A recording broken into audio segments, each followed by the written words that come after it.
Hi, everyone, and welcome to this Women Who Code podcast episode. We have a very special guest today, but first, let me introduce myself. I am Grecia Castaldi. I am the Director of Community at Women Who Code, and today I have Martha Aviles joining with us. Hi, Martha, and welcome. I will first introduce you. I will read your bio, and then we will start with the questions. So, Martha Aviles is a fractional CMO. She's a speaker and has helped raise over 350 million in capital, built 5 marketing teams and functions from scratch, and helped drive over 160 revenue growth during her executive tenure across 4 different companies.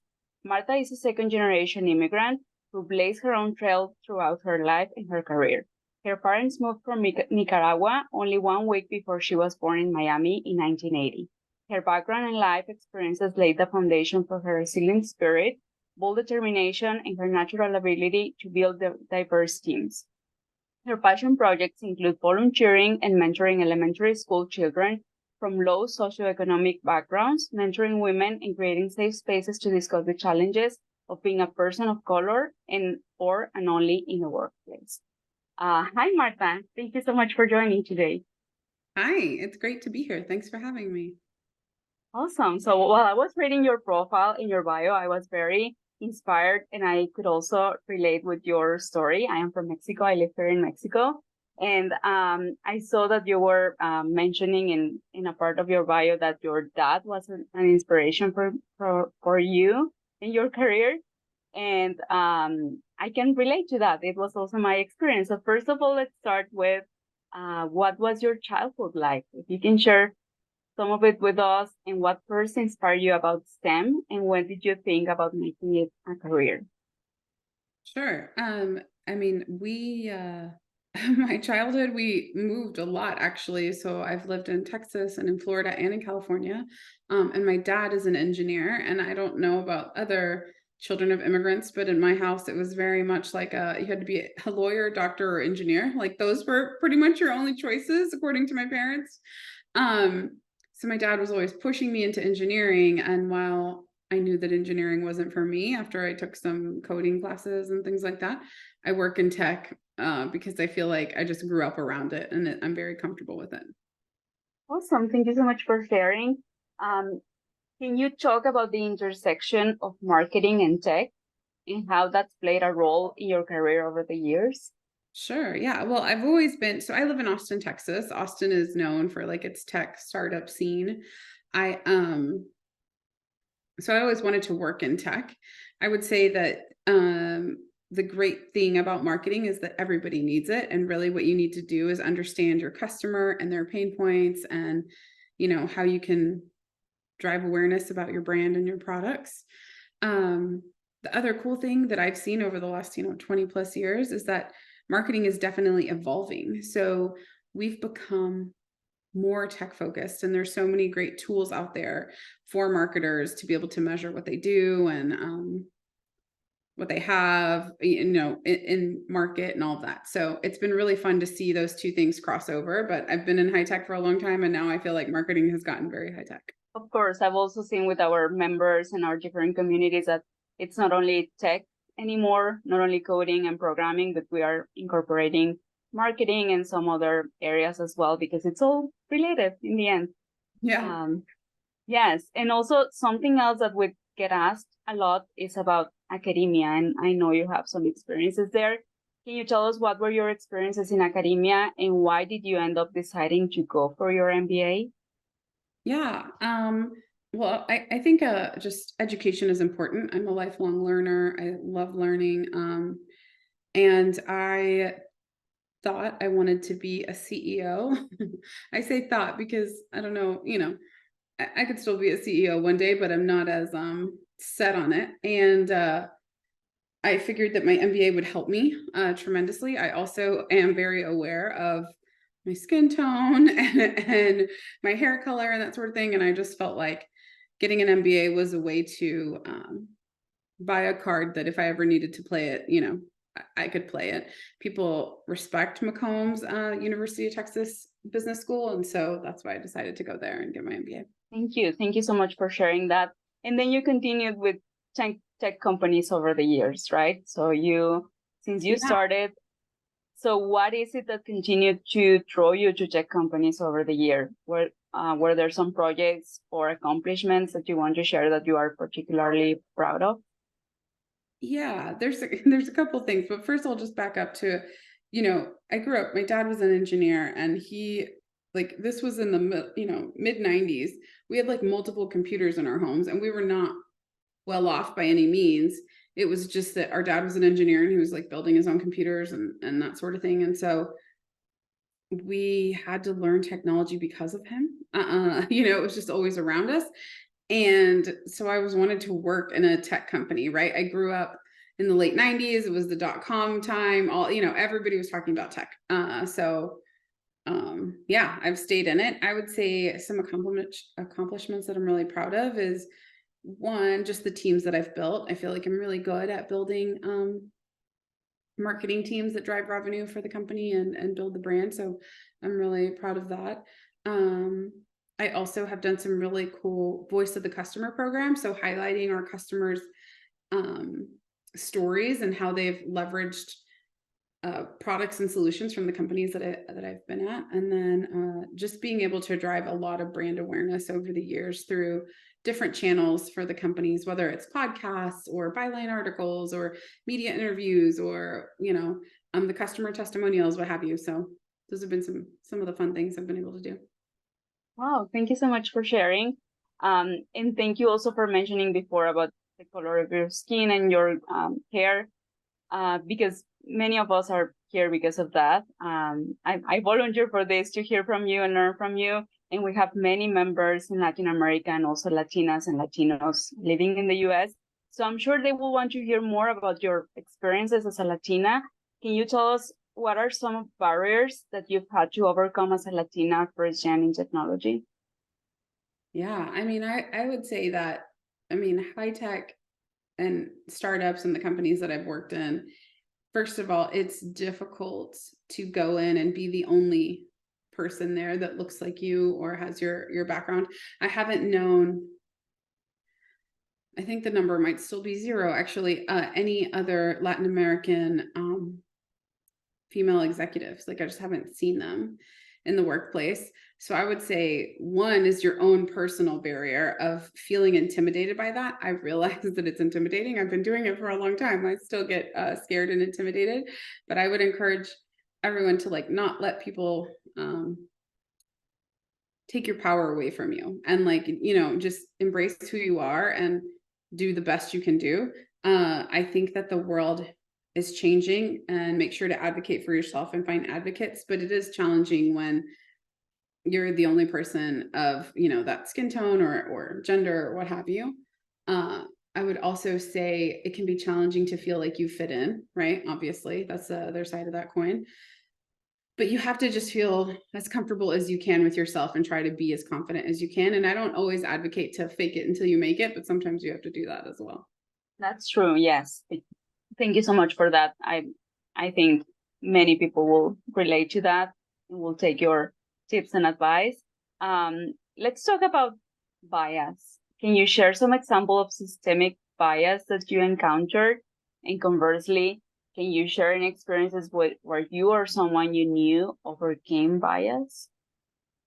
Yeah. So, I would say just in general, being a woman, the bias that I see all the time is that typically we're looked at as the ones that worry too much or care too much or show too much emotion. But I don't know that that's necessarily true. Men show emotions as well, and they can get angry, but it seems like, that's okay. Society accepts it a little bit more, and they don't necessarily accept all of the emotions that they get from women. I would also just say, as being a Latina in tech, I feel like I can't ever get angry. Like, it's not an emotion that I'm allowed to get angry at work, because of the stereotype of people are like, oh, you're a spicy Latina, or, just like being angry is not something that I'm afforded, I think. I think those biases are hard. I won't say that I've overcome them as like a blanket statement. Because I think biases are on the other person, right? You have to remember that it's there is implicit bias, right? I totally agree with that, but I think it's the other person's bias against you, towards you, whatever. And so what you can do is just be as measured as you can be. And I really focus on trying to respond versus reacting. That's something that has really, really helped me. But also like go to places where you're valued. Like you'll know in your gut if this is a place that you're valued and that aligns with your values, or if this is a place that isn't going to be able to accept you for who you are, or doesn't see you for who you are. And don't second guess that, because there are too many times where we will try to fit ourselves in a certain mold and try to be what's something that we're not. And like, that's not helpful or healthy for anyone. And so that's what I would say, right? Like, I don't know that I've overcome that bias forever, because, it just depends who I meet on the other side of the table. But I do my best to be a professional and go to places where I'm valued. And like I said, something that really helped me, I've had coaches and therapy and all kinds of stuff, is learning how to respond versus react. Because sometimes I feel like in the moment I have to react, and you don't have to react. Actually, you can take time to respond. So that would be my advice. Of course, yes. I think you need to be flexible and adapt to the situation as well. So I really like that you mentioned that. Okay, now, so you mentioned how can we do it personally, but then what can tech companies do about this? How can tech companies do better about supporting and empowering people from underrepresented groups? Yeah, well, one thing I would say is just hiring from more diverse groups. And diversity doesn't just have to be, your skin tone or your gender. It could be location, someone from Mexico versus someone from the US, what have you. It's all about the different experiences. And I think the more diverse your team is, the better off your company will be. I also think having training for everyone in the organization, but especially managers and the executive team, about diversity and inclusion and how to create a safe space of belonging, allowing people to push back, right? Like if you want people to bring their whole selves to work and bring their whole experiences to work, you want to make sure that people feel safe enough to raise their hand to say, I have a comment, or I have an idea that might not be typical to what everyone else is thinking, but sometimes those are the best ideas. And then I'm an introvert, actually. So I do these podcasts, one, to selfishly, so I can learn to get out of my shell a little bit. So I would say if you manage introverts, for example, make sure to sometimes just say, hey, what do you think? Go back and get their feedback if they're not participating in a meeting. Just because they aren't the loudest person in the room doesn't mean that they don't have great ideas. And so finding those styles that work to build the best team and get the best out of people. That's what I would recommend. Awesome. Thank you so much for that. And I think it really depends on the leadership, the leaders of the company. What are they doing? What example are they giving? And that brings me to my next question, which you already touched a bit on that. What was your experience moving into leadership roles? And what advice would you give to others moving into a position like that? Yeah, I mean, I'm not going to lie. I would say it was tough, right? When your parents are immigrants, they just teach you to work really hard. And when you've worked really hard, you can keep working harder. I mean, there's really no other answer other than keep working harder. And as I grew up in the tech world, and I realized sometimes it wasn't just the hard work, right? I'm a hard worker. I'm a very dedicated kind of work ethic person. But I think it takes people to champion for you and to advocate for you, and you have to advocate for yourself, right? So make sure that you're writing down your accomplishments, things you've achieved, where it is that you want to go, and have those conversations with your manager proactively, even if they aren't asking you, right? So what is it that you want to, the next level that you want to meet? How do you want to get there? And let's say that you want to be a vice president and no one's really given you the chance or offered you the chance.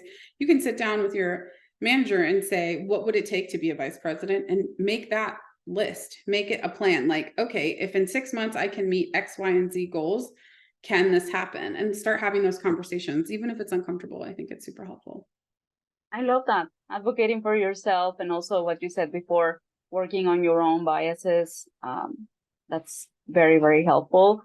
Let's switch gears a little bit, and let's talk about technology, because we are all here because our passion for technology. So what do you think is really exciting right now about technology? Anything coming up, anything happening right now? I mean, I think the AI wave is really interesting. Like, there are so many people that are starting to lean on it more, and it's going to be interesting to see how it evolves. Is it just a tool for like frameworks and certain content, or is it truly going to, replace people's jobs? I hear people talking about that. So I think that's interesting. I would say the other thing is that I feel like the economy, the industry, all of it is at this pivotal point where there's a lot of emerging technology. And there's always been a lot of emerging technology, but between like blockchain and NFTs and AI, there's a lot of things emerging. And to see how those are going to evolve and if there's some that are going to fizzle out or what have you, I think that's going to be a really fun, interesting ride. I think the evolution has continued to speed up as technology has advanced. And so I think some of these things can evolve very, very quickly. And then others, I don't know if they'll come to fruition or not. Awesome. Yes, I agree. And then do you have anything to add about mixing technology and marketing, since that is your experience field?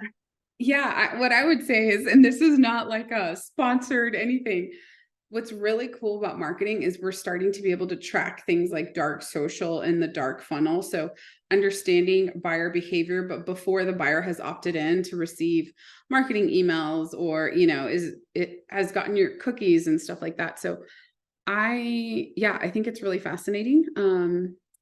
This tool, 6sense, that's what I was going to say. 6sense is a great dark funnel tool. Things like that are super insightful for marketers. And I love seeing how that's evolving. Of course, yes. I worked in user experience design for a long time, and I'm really interested in getting to know the user, right? Yeah. Or getting to know your customer even more, so you can offer something that's really for them. Yeah. Exactly. Yes. Okay, so we have our last question. We always like to finish our episodes with this kind of question, which is, what advice do you have for other Latinas looking to break into the industry? Yeah. I guess my biggest advice, and this is something that I wish I would have told myself. I don't know if it's tech specific, but I'll give you this and then think about the tech angle of it.